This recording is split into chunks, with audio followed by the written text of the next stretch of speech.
अगर हम अपने मन की चीजें खरीद नहीं सकते, मनपसंद खाना नहीं खा सकते, अपने मन से यात्रा नहीं कर सकते, तो आखिर किस बात के विश्व गुरु हैं हम? बोलो सरकार बहादुर, 1.5 अरब हिंदुस्तानियों को किसने धोखा दिया? कि 2 महीने से भारत की सरकार यानी कि मोदी जी आपका बोझ उठा रहे थे। अब चुनाव खत्म हो गया तो अब बोझ नहीं उठाएंगे मोदी जी।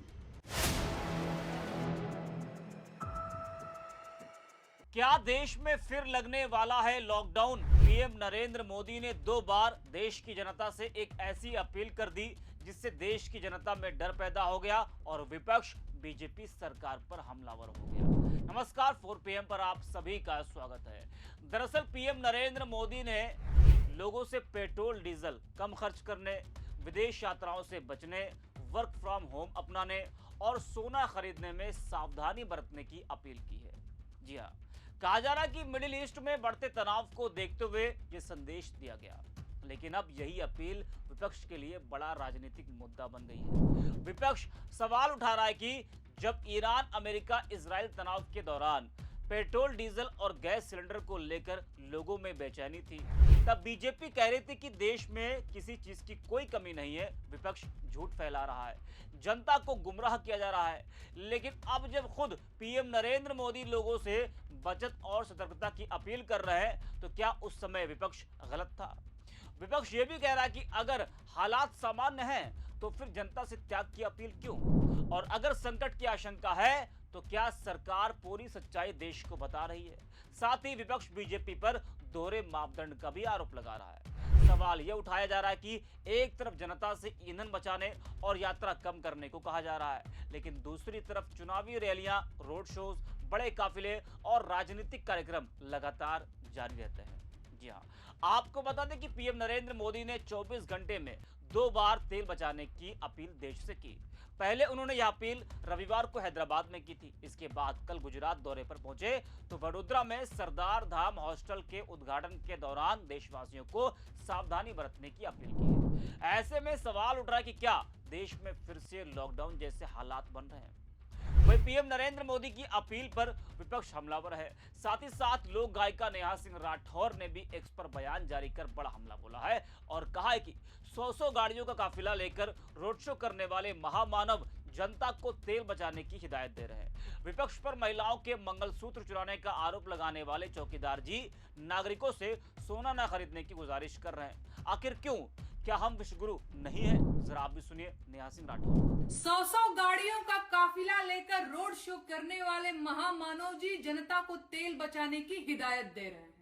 साल में 6 महीने विदेशों में घूम घूम कर खीसे निपोरने वाले नॉन बायोलॉजिकल जी लोगों को विदेश यात्राओं से बचने की सलाह दे रहे हैं।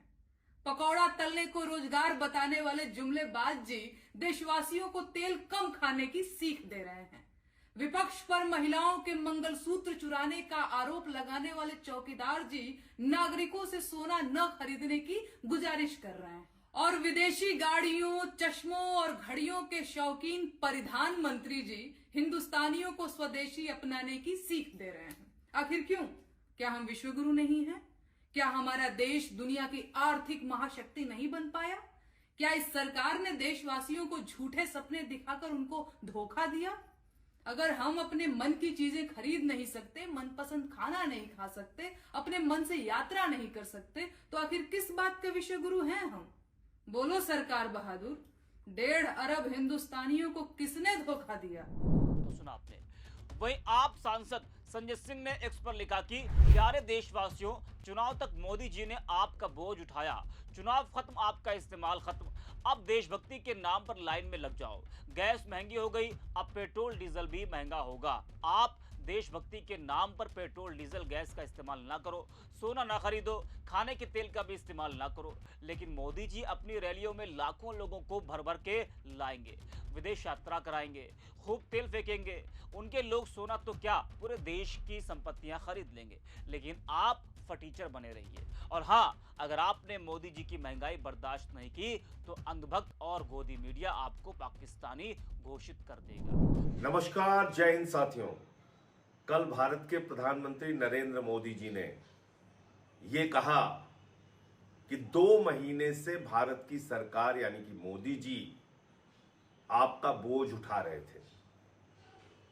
अब चुनाव खत्म हो गया तो अब बोझ नहीं उठाएंगे मोदी जी। 5 राज्यों का चुनाव जब तक हो रहा था तब तक आपका बोझ उठा लिया उन्होंने।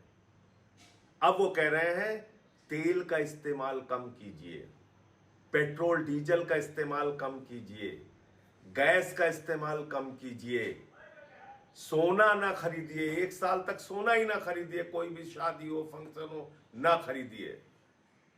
मोदी जी कह रहे हैं खाने के तेल का भी इस्तेमाल कम कीजिए। ये सारा ज्ञान चुनाव भर याद नहीं आया मोदी जी को। तब कह रहे थे कोई कमी नहीं है, पूरा भंडार भरा हुआ है, कोई समस्या नहीं है। लेकिन जैसे ही 5 राज्यों के चुनाव खत्म हुए, नरेंद्र मोदी जी के कंधे झुक गए। जो कंधे आपका बोझ उठा रहे थे वो मोदी सरकार के कंधे झुक गए। अब वो कह रहे हैं हम आपका बोझ नहीं उठाएंगे। क्या क्या काम किया उन्होंने चुनाव खत्म होने के बाद? कॉमर्शियल सिलेंडर का दाम 993 रुपए बढ़ाया, जिसको रेडी वाले, चाय वाले, छोटी छोटी दुकान वाले इस्तेमाल करते हैं। उस गैस का दाम, सिलेंडर का दाम 993 रुपए बढ़ा दिया और 261 रुपए छोटे सिलेंडर का दाम बढ़ा दिया। 5 किलो वाले सिलेंडर का दाम बढ़ा दिया, जिसको छात्र इस्तेमाल करते हैं, जिसको मजदूर इस्तेमाल करते हैं, जिसको गरीब आदमी, झुग्गियों में रहने वाले लोग इस्तेमाल करते हैं।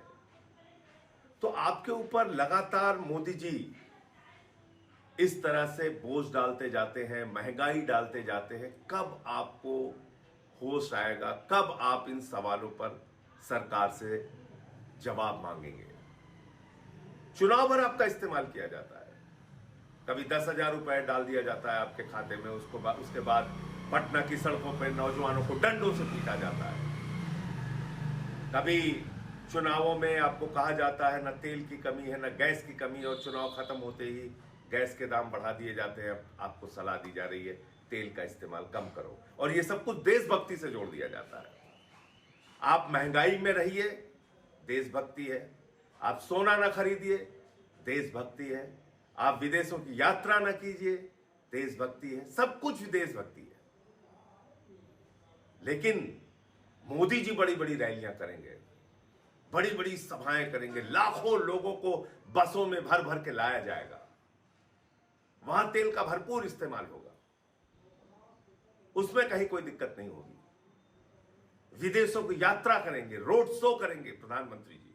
आज ही से उनका रोड शो शुरू हो गया है। उसमें तेल की कोई कमी नहीं होगी, उसमें तेल की बचत नहीं करनी है उनको। इस प्रकार के दोहरे चरित्र से भारतीय जनता पार्टी और प्रधानमंत्री देश को कब तक धोखा देते रहेंगे? और आपके ऊपर हर प्रकार का कष्ट, तकलीफ, महंगाई, बेरोजगारी थोपते हुए उसको देशभक्ति से जोड़ते रहेंगे। कब तक ये चलेगा? और कब तक आप खामोशी से ये सब कुछ बर्दाश्त करते रहेंगे? इसको आप खुद सोचिए। कितना दोहरा चरित्र है। खुद मोदी जी के ऐशो आराम में कोई कमी नहीं है। अब विदेशों की यात्रा भी करने जा रहे हैं, अब यूएई की यात्रा करने जा रहे हैं, तो वो विदेशों की यात्रा भी करेंगे, उनके लोग सोने का भी इस्तेमाल करेंगे, आडंबर का जीवन पूरी तरीके से बिताएंगे। उनकी रैलियों में लाखों लोगों को बसों में भर भर के इकट्ठा किया जाएगा, उसमें तेल की बचत की जरूरत नहीं है। लेकिन आपसे कहा जा रहा है देशभक्ति के नाम पर मिट जाओ और चुनाव में लाइन में लग के वोट देते रहना। तो आप, इस देश की जनता नरेंद्र मोदी के लिए सिर्फ और सिर्फ वोट की मशीन रह गई है। इसके अलावा हमारा आपका कोई इस्तेमाल नहीं है, सिर्फ चुनावी उपयोग है। उसके बाद आपको छोड़ दिया जाता है आपके हाल पे। जय हिंद। फिलहाल पीएम नरेंद्र मोदी की अपील पर सियासत तेज है। आपको हमने दिखाया, सुनाया किस तरह से लोक गायिका नेहा सिंह राठौर और आप सांसद संजय सिंह ने पीएम मोदी की अपील पर बड़ा तंज कसा, और देश की जनता भी जवाब चाहती कि यह सिर्फ एहतियात है या आने वाले समय का कोई बड़ा संकेत है। जैसे जैसे पश्चिम एशिया में तनाव के कारण वैश्विक तेल आपूर्ति में बाधा आ रही है और ईंधन की कीमतें बढ़ती जा रही हैं, पीएम मोदी ने नागरिकों से अपील की है कि वे अपनी मर्जी से कुछ उपाय अपनाएं, जैसे कि वर्क फ्रॉम होम करना, पेट्रोल और डीजल की खपत कम करना और गैर जरूरी सोने की खरीदारी से बचना। उनके इन बयानों ने एक बहस छेड़ दी है। कई लोग तो यह सवाल पूछ रहे हैं कि क्या देश एक बार फिर आर्थिक पाबंदियों के ऐसे दौर की ओर बढ़ रहा है जैसा कि हमने महामारी के समय देखा था। हालांकि सरकार ने किसी भी लॉकडाउन या औपचारिक प्रतिबंधों की घोषणा नहीं की है, लेकिन फिर भी मोदी जी की अपील ने लोगों में डर पैदा कर दिया है। इस वीडियो में इतना ही। आप 4 PM